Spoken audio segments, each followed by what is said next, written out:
This is the BBC.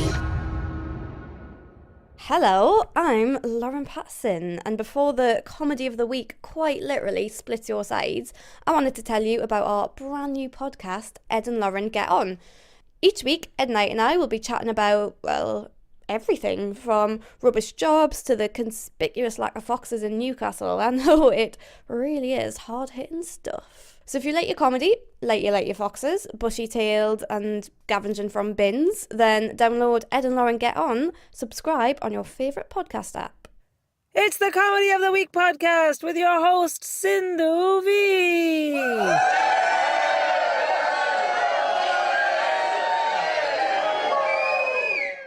Hello. Yes, that was me introducing me. I'm sure you've seen that happen at stand-up comedy gigs, right? Someone stands to the side of the stage where you, the audience, can clearly see them, and then they exhort you, love that word, exhort you to welcome on stage someone, and then they step onto the stage like, hey, that's me. And everyone just goes with it. So that's just what I did there. And I did it so you would feel like you were at a stand-up gig, because my pick for this week is stand-up, but with some very, very interesting and fun bells and whistles. It's called Rhys James Is Privileged. Now, usually I tell you a little bit about the pick, but since I have Rhys right here in front of me, hey Rhys. Hello, Sindhu. Hello. Welcome to Comedy of the Week. Thank you very much. What a pleasure to be here. Oh, it's going to get so much more fun. Now, usually I talk about it, but let me ask you to tell the listeners, in general, what's the series about and how did you think of it?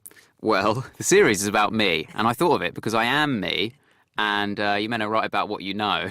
Really, the premise of the series is that it's really hard to know who you are, especially, I'm 26, so it's sort of an age with existential angst, stereotypically, where you're really trying to figure out, but actually, who am I?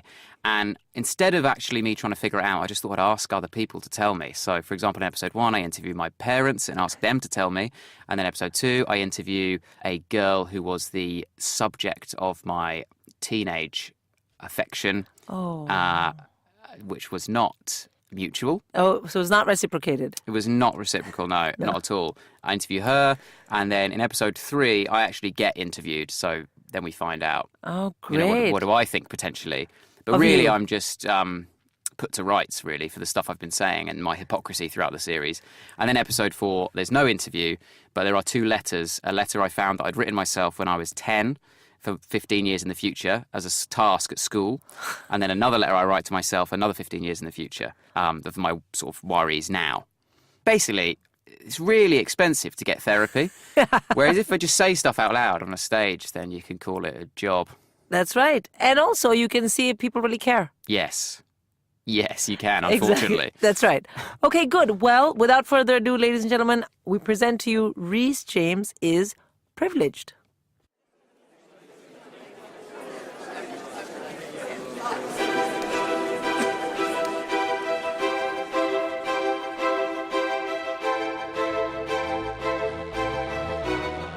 Rhys James is wise, irresistible, privileged. Do you think I'm privileged? Privileged? Yeah. Yes. Privileged. I think you probably are privileged. Yeah.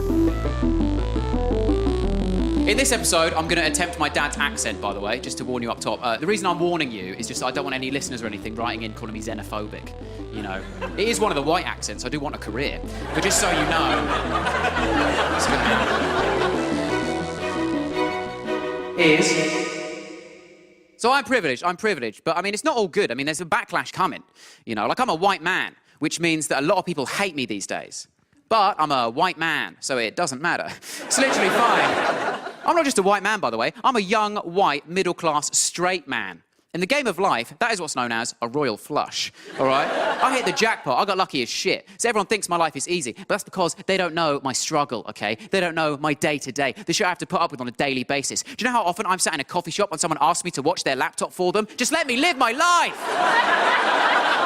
Yes, I am trustworthy, but don't assume that based on my appearance, okay? That is still discrimination.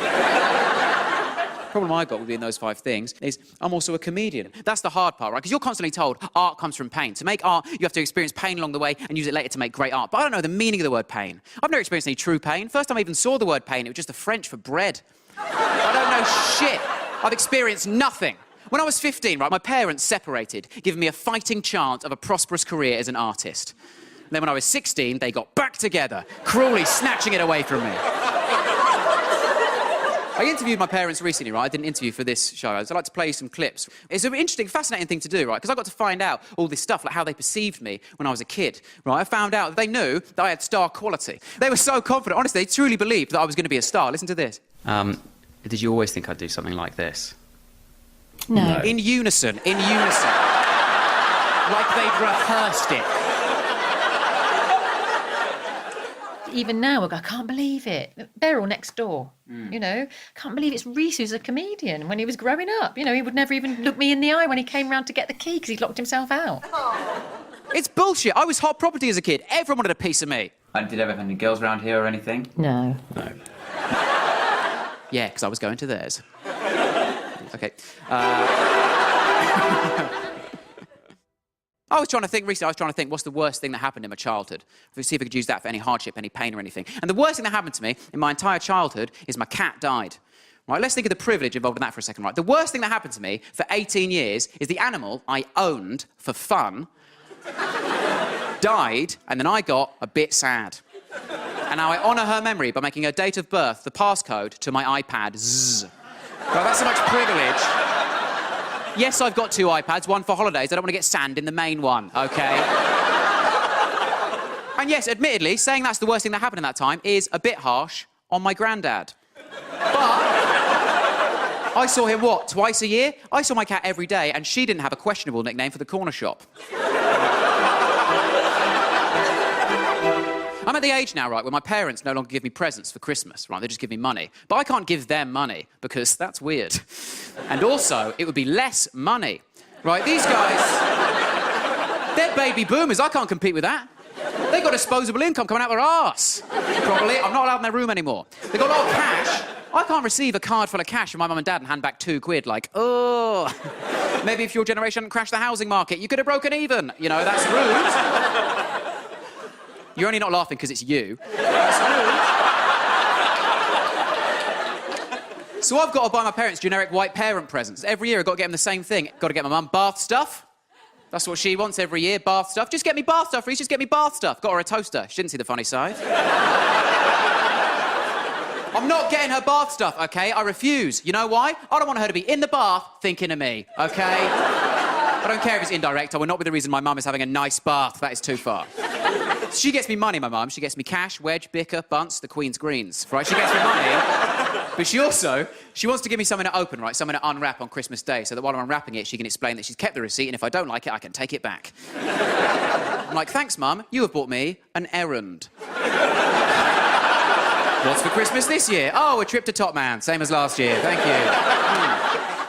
So this year, she wanted to avoid the risk. She asked me, she said, Rhys, I want to get you something to open on Christmas Day. What should I get you to unwrap? I said, I don't care. Just get me some aftershave, something like that. She said, oh, what kind of aftershave do you want? I said, I don't care. Just get the one Dad's got. I quite like that one. Then I realised what I had said was, for Christmas, I want to smell like Dad. Hey, Mum, you know that guy you sleep with?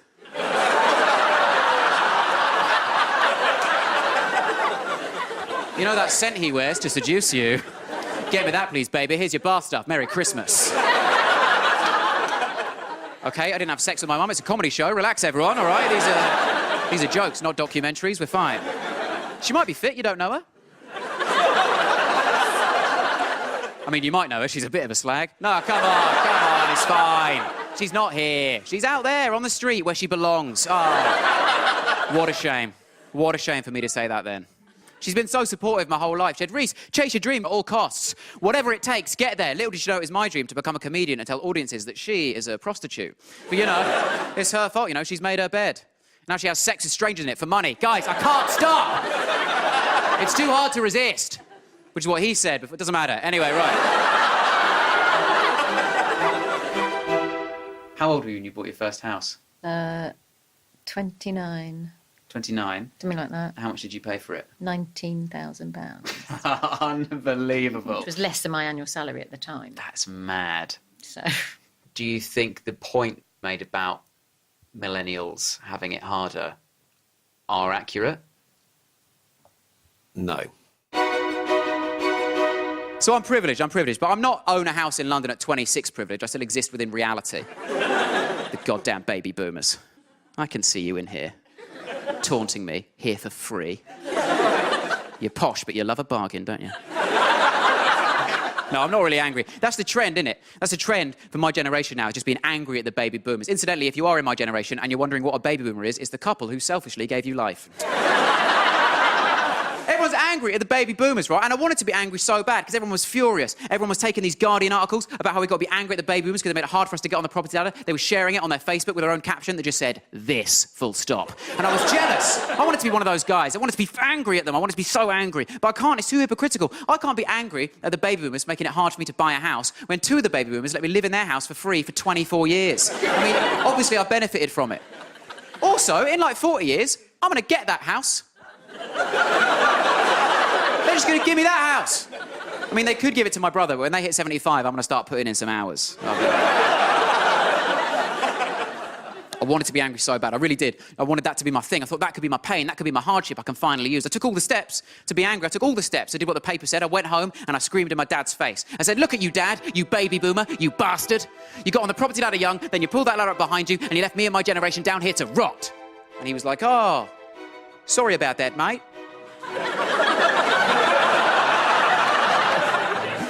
Listen, we were just taking an opportunity everyone would have taken at the time, actually trying to provide homestead for you as a nipper. That's all we were doing. But listen, I know it's hard out there. Trying to rent in London's very expensive, very difficult, so you're welcome to come back and live with me and your mother anytime you like.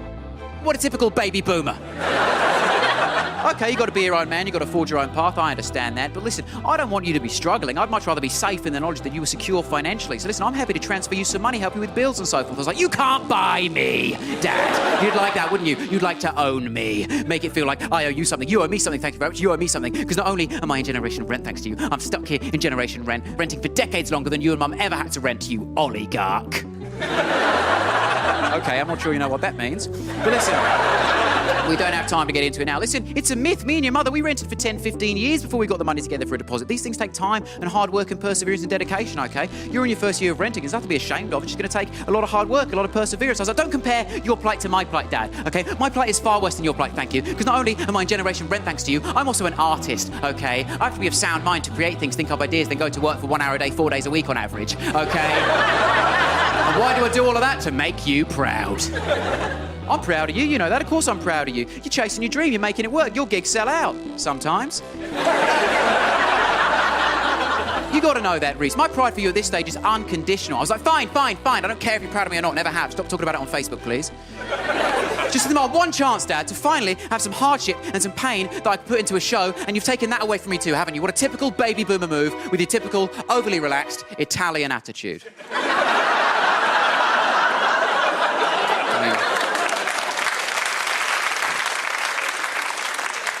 By the way, I don't really think that my mum's offended by that slag thing from earlier. She's not, honestly. Honestly, I'm offended by it. I think it's a disgusting gendered word. I think none of us should use it. But she loves it more than anyone. The word, not... Honestly, she loves it. I told her I might use that word to describe her in a show, and she said this. I'm going to set up a new Twitter account, especially. Yeah. Is that what you do? No. No, it's Tinder, isn't it? Is it? Is that what I need? Is that what you need? I don't know. Is that where slags put their stuff? Is that where slags put their stuff? I'm not sure you understand that question, Mum. I certainly don't. My dad as well, he's an idiot, right? He wants to use hyperbole and exaggeration, but he does not understand it. I think about writing a book literally every month. That is not enough. That is not frequently enough to announce. I don't know, I don't think... We just shouldn't be angry at them. We shouldn't be angry at the baby boomers. Because it's not all bad. Right, sure, they gave us a shallow job market, a housing crisis and Brexit, but thanks to some of their other mistakes, we also get a slightly warmer October. So, you know... And if you are going to be angry at them, don't be angry at them for what they did. Be angry at them for what they're doing now. Because pretty much any time you bring it up, you bring up the topic, they change the subject, start slagging us off, going, yeah, sure, our generation's got its flaws, but your generation's self-obsessed because your generation's always taking selfies. Like, hang on, your generation is the generation who has framed photos of themselves in their own living room. And frankly, some of them could do with an Amaro filter. You look like shit, mate. Everyone in the past is so ropey. We don't have that, my generation. We don't have framed photos of ourselves. Because we spent our frame money on rent. And selfie sticks. And forgetting to cancel Amazon Prime. Not great with money, actually. But it's fine, because I get that money back at the end of every year in the form of store credit from Top Man. So, it's all right. What would you ask your parents if you were doing this? Well, it's quite a hard... Only because we're not so self-obsessed. Do you know, Sorry. no one thinks about how self-obsessed I am more than me. Everything's fine, and it's starting to ruin my life. When I look in the mirror, I don't think, I think fair play. You're doing all right. And that sounds great. That's what so many of us wish we could be. Healthy and happy with good self-esteem and the chance to fall back on our honours degree, but honestly, that stuff is a blockage to comedy prosperity. See, my writing is best when my life is a mess. I thrive in distress, but my nightly success is inviting the question of why the selection is I as the guy who's so spitefully blessed. So I look to the sky in distress to a God I don't maintain is actually there, and I beg that he lets me get fed to the dogs so that when I complain, people actually care. Stop making everything so right. This shit would be keeping me up at night if I didn't have such a comfortable bed. I've tried counting sheep, but there's far more to see if I count on my blessings instead. I want life to be harder and times to be tougher, but not so much I have to actually suffer. So give me something a bit less fun to talk about. Make me spend a night in a London walkabout without walking out. And here's what to do next. Get me invited into a group text. Tell me I'm adopted and my parents don't love me. Go back in time, make my father not hug me. Put me in a 50 Shades style palaver, but mess it up more, make my safe word harder. Because right now I'm ticking the wrong boxes. So make me less appealing to Katie Hopkins. Make the people elected completely ignore me in favour of making the worst choices for me. Marginalise until I disengage. Say the youth are all stupid when I miss a day. But when I do protest, keep it too quiet to matter. Or call it a riot or deny that it happened. Abolish all sense of proper unity. Rename unpaid work to opportunity. Crush my only possible option with scaring tactics. The only property ladder I've got and goes to my parents' attic. I'm staring tragic in the face and it's staring back with malice in its eyes and the hair that matches. And although this clearly makes me feel hollow, weak and bitter, my biggest fear is that you unfollow me on Twitter. Thank you.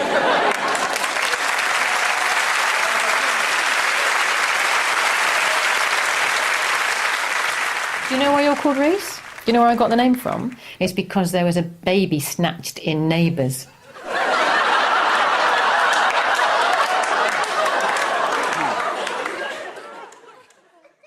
And that was Rhys James Is Privileged, the first episode of his brand new series.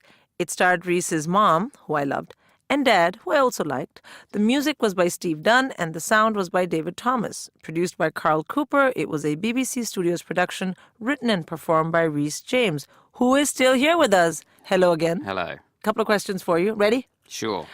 Now, one of the things I was thinking was, you mentioned that you're privileged. Mm-hmm. That's become a really loaded word in this day and age. Where do you think your responsibility to acknowledge your privilege begins and ends, especially when you joke about it? Do you know what I mean? I do know what you mean. To be honest, I'm not acting out of responsibility or duty. I was just trying to be funny. So Good. I was just trying to go, isn't it funny that anything I achieve is in spite of nothing? And I sort of wanted to represent that by not only talking about it, but showing you the people that have been patting me on the back since day one, saying, very good, no, chase your dream, do whatever you like. It's absolutely fine. So maybe there's a responsibility these days to acknowledge your privilege. That certainly was not the discussion point I was going for. I try not to really make points in comedy because, firstly, I don't really care about anything. And apathy in itself is a privilege. I understand that. But also, no one wants to hear a point from a 26-year-old straight white guy. Yeah, and I think that's a very good way to look at it, you know? You are acknowledging your privilege and you're saying, right, I'm going to just step aside here and do something else, which is funny. Yeah. I think that's great. Now, you talked to... Sorry, I always laugh about this. So you talk to your parents in this episode. Do you check in with them before you say stuff? Because like you said, your mom was easy. I mean, I just want to point out. Yes, I did. Did you check in with her or you just said No, the only time I did check in with her about that joke, but only when my grandmother was coming to the show. So more just, do you think she will be concerned with that as a joke? And as my mum pointed out correctly, she is not listening. She is literally looking and going, oh, look at him, under the lights. She literally left that show and she went, oh, isn't he handsome? Oh, that was it. Isn't he good at fabulous. accents? That's what she said. Didn't hear a word of it. Heard that, that bit sounded Australian for a second, didn't it? Oh, my God. That is the best kind of grandmother to have. Yes, she was just like, she is just unrelentingly supportive.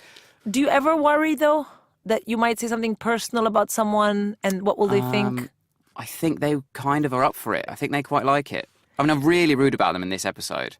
And I know. my mum likes it more than anyone. She finds it I funnier like than any her. audience member ever has. That's so funny. Which is My mom's the same. Which is yeah. my defence. You can't say it's offensive. I did it for her. Yeah, exactly. Fair enough.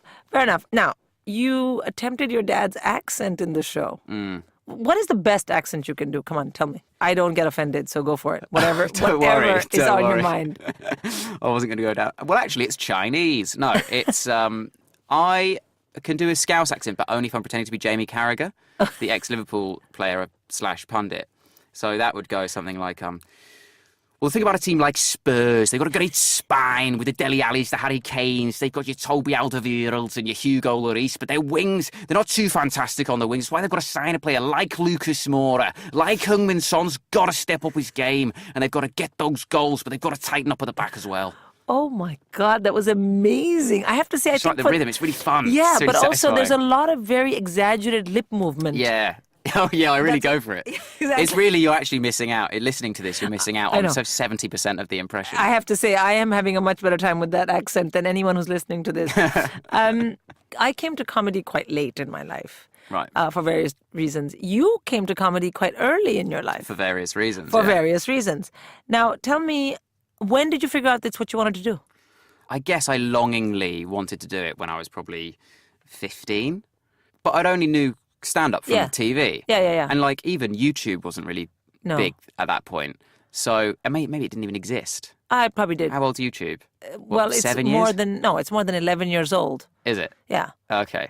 Go ahead. Anyway, it's Sorry. fine. Yeah, so I was 15 and I remember I used to love stand-up, used to love Jimmy Carr. Jimmy Carr's first DVD I thought was amazing. I used to just write little one-liners that were obviously rubbish, but sort of structurally similar to the way Jimmy... That's how I learned to write a joke initially. I see. It's not really how I do anything now. And I was always just like, but you got to be 40. And then Jack Whitehall became famous. And I went, Right. he is 17. Right. You can, and also I then heard of Bo Burnham on The World Stands So Up, funny. and he was so young. And I thought, you actually can do this if you're young. And then I started Googling. I was like, loads of these people actually started when they were really young. All these famous people I know now. Yeah. And then I was just like, right. And then I just booked in a gig and then didn't stop. And where was that gig? It was in Luton. Luton. Yeah. And you just went. Yeah, and I tried to not go. I really tried to not go. And also I said a sentence to myself, which is mad, at 17. I remember saying to myself, I've just got to stop making excuses. At 17, as if I'd spent my whole life putting it off. And then I got to my deathbed and went, I really should have done that. I was 17, I'd done nothing. And it was not even a comedy night. It was a kind of an open mic night. And there was only 2 comedians on and me and a very angry man. Oh. And the rest were like bands, like emo bands. Oh and the my audience were all sat on the floor, cross-legged. And did it It go was well? awful. I remember it going well, but I would hate to watch Yeah. it back. Isn't it funny how we can all remember our first gig? Yeah. Literally, it's like I can't remember my last one, No, I can't remember. Well, but I can remember my first one. I gigged yesterday, but anyway, I can't remember either. Sounds like it went great. It was great. It was great. It was, anyway, I can't remember right now. But anyhow, what do you have going on in 2018? I don't know. Might go to the gym. Okay. Thinking about joining a gym. Yeah. What, Yeah. to become buff? Yeah, I think I want to become a macho man. Yeah, well, you need to go to the gym then. Yeah, I know. For Just the saying. whole year. Yeah, okay, that's the plan. I've got to continue being a comedian, I guess. Very good. Yes, we don't want you to stop. No, I've got to do my show. I mean, I want to do my show, and I'm doing my show, Tell us about Wise the Boy, show. at the Soho Theatre Wise in boy. February. Yeah, it's called Wise Boy. The logic of that being, well, it was basically, I was thinking, what type of comedy do I really do? And I was like, it's quite a wise guy type comedy. Right. I'm a bit of a wise guy. And I thought, Right, well, I'm right. more of a boy than a guy. So I just called it Oh, Wise Boy. Wise Boy. Massively regret it. Why? Because everyone's always like, wise, why would you call it Wise Boy? And I'm always explaining that, and they're like, that's not enough of a reason to do that. Basically, you've got to make the decision like 6 months before the show know. gets released, and I've made a bad one. And when is the run exactly? And where? February the 13th Mm-hmm. until the 17th at 7:30 at the Soho Theatre in London. Wonderful. I think you are a wise boy. I Thank should you. just Thank let you you so know. I much. think you've named your show exactly right. Yeah, good. That's what I wanted from this interview, to be told, finally, once and for all, I Yeah, am a wise boy. You are a wise boy. It's been such a great pleasure to have you. Thank you for coming to the podcast. Thank you so much for having me. And I'll see you at a gig, I hope. Or maybe I'll see you walking to the gym. You'll see me walking to the gym, yeah. Big thank you to Rhys James for joining me today on the podcast. I love the episodes of this podcast where I get to talk to other comedians because it's wonderful to hear their views and shoot the breeze with them. It's just such a privilege. Ha, see what I did there? And I'm sure for you guys it's more fun than to just hear me jabbering on, right? Mix up the jabber, I say. Anyway, let me know what you thought of Rhys James Is by tweeting me on @SindhuVFunny and using the hashtag Comedy of the Week. And don't forget, you can hear more of Rhys's show on the BBC Radio 4 website or the BBC iPlayer radio app. Now, if you're listening to this podcast for the first time, then A, where have you been? And B, please subscribe to it from wherever it is that you're getting your podcasts. It's bye-bye for now from me. Until our next tete-a-tete, remember, think well of yourself and of others, and then laugh at them. Hi, I'm Kirsty Young, and I just wanted to let you know that Jack Whitehall will be choosing his Desert Island Discs this week. We'll be talking about dressing up and dinner jackets, beagles and ballet, and why he thinks he'll struggle to survive on the little island. You can subscribe to Desert Island Discs wherever you normally get your podcasts.